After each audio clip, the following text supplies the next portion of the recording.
Et on va donc aller au-delà et bien plus loin avec vous, Julia Siger, dans le Billet Science. Bonjour, Julia. Alors, tout ça part d'une initiative qui est plutôt noble et aussi de découvertes, de choses un peu plus inquiétantes et alarmantes. Les dernières découvertes scientifiques sur les méfaits de l'exposition aux écrans sur la santé de nos enfants. Alors, je vous propose d'abord un constat pour voir un peu où on en est, en tout cas en France. Selon une étude de Santé publique France, sans surprise, les enfants français de 2 à 5 ans passent plus de temps devant les écrans. Alors, ça se base sur une cohorte de 18 000 enfants qui sont nés en 2011 et qui vont être suivis pendant 20 ans. Alors, c'est évidemment basé sur des données déclaratives des parents, mais les résultats indiquent que, donc, vous le voyez ici, les enfants de 2 ans passent environ 56 minutes par jour. À 3 ans, ça passe à 1h20 et à 5 ans, ça passe à 1h30. Alors, on s'en sort pas mal quand on regarde par rapport aux États-Unis, où là, le temps d'écran passe à 4 à 6 heures par jour. Et pour les ados, ça peut même atteindre 9 heures par jour. Ça paraît énorme. Mais malgré tout, tous ces chiffres-là sont quand même au-delà des recommandations des associations internationales, notamment, mais en fait, il y en a plusieurs, mais tous aujourd'hui s'accordent pour dire qu'il faudrait arrêter les écrans complètement avant l'âge de 2 ans et limiter le temps d'écran quotidien à 1 heure par jour jusqu'à l'âge de 4 ans au moins. Alors pourquoi ? Parce qu'il y a des risques. Alors d'abord, dans un premier temps, de développement cognitif et ensuite, dans le temps, ça peut créer des problèmes de santé physique et évidemment de santé mentale. Alors quand on regarde par exemple par rapport au développement du cerveau, on a effectivement noté une différence de QI entre les enfants qui regardaient beaucoup les écrans et ceux qui ne regardaient pas les écrans, mais c'était assez minime, pas si significatif que ça. Ce qui était plus important, c'est qu'ils se sont rendus compte qu'il y avait effectivement un retard de langage et un retard moteur chez les enfants qui regardaient les écrans, mais dans un contexte particulier. C'est-à-dire, par exemple, les enfants qui regardent en mangeant, qui regardent les écrans en mangeant, ou par exemple le matin avant d'aller à l'école et sans jamais interagir avec les enfants, ont 6 fois plus de chances de développer des troubles primaires du langage qui vont après avoir besoin d'un suivi d'orthophoniste. Et le problème, donc, c'est pas le temps finalement passé devant les écrans, c'est le fait de ne plus jamais interagir avec les adultes. En fait, les enfants ont besoin, c'est comme ça qu'ils apprennent, ils vont nous imiter, ils vont regarder comment on fonctionne, ils vont utiliser nos expressions faciales.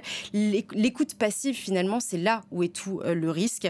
Et ce qu'on constate finalement, c'est que justement, ce constat, il est moins négatif qu'il y a quelques années. On dit finalement que si le contenu est bon, si derrière il y a un échange avec l'adulte, et bien même les écrans peuvent être assez bénéfiques, notamment dans le développement du langage. Voilà, pour résumer, c'est donc le contexte qui est primordial plus que le temps passé devant l'écran. On peut donc apprendre aussi avec les écrans qui ont fait leur entrée dans les écoles. Ils ont fait leur entrée, mais alors il faut savoir qu'avant l'âge de 2 ans, on ne peut pas apprendre sur les écrans. C'est-à-dire qu'un enfant ne va pas pouvoir apprendre à empiler des blocs en regardant cela sur une vidéo. Pourquoi ? Parce qu'en fait, l'enfant a besoin de faire l'expérience du monde en 3D. Et sur une tablette, on fait l'expérience du monde en 2D. Il a besoin d'utiliser aussi tous ses sens, c'est-à-dire le toucher, l'odorat, la vue. Là, sur la tablette, pareil, il va utiliser que 2 sens, c'est-à-dire la vue et l'écoute. Et donc, on se rend compte que finalement, il n'arrive pas à se faire une bonne représentation du monde. Et c'est comme ça qu'il développe au fur et à mesure des retards. Il y a d'autres risques liés notamment à la sédentarité qu'entraîne le fait de rester scotché forcément devant les écrans. Évidemment. Et l'obésité et le surpoids, c'est à ça qu'on arrive avec la sédentarité. Donc ça contribue à l'obésité infantile qu'on voit aussi beaucoup aux États-Unis. Et je vous le disais, 4 à 6 heures par jour pour les enfants aux États-Unis. Et ça crée aussi, on n'y pense pas, mais des problèmes cardiovasculaires chez les enfants. Alors après, il y a d'autres, évidemment, c'est un problème extrêmement complexe. Mais je voudrais juste peut-être souligner le problème de sociabilité. Parce que ce que les études ont aussi indiqué, c'est qu'il y a une préférence des écrans qui se développe. C'est-à-dire que les enfants vont préférer s'engouffrer dans les écrans et se mettre dans ce monde-là au lieu d'interagir avec d'autres enfants et sociabiliser avec d'autres enfants. Et la dernière chose, c'est l'agressivité. Pourquoi je veux en parler ? Parce que depuis de nombreuses années, on parle du fait que les jeux vidéo, qui sont aussi sur des écrans, n'incitent pas plus d'agressivité. Or, la dernière étude en date est sortie. Les enfants de moins de 8 ans qui ont été exposés seulement 20 minutes à des contenus haineux ou agressifs ont développé beaucoup plus d'agressivité.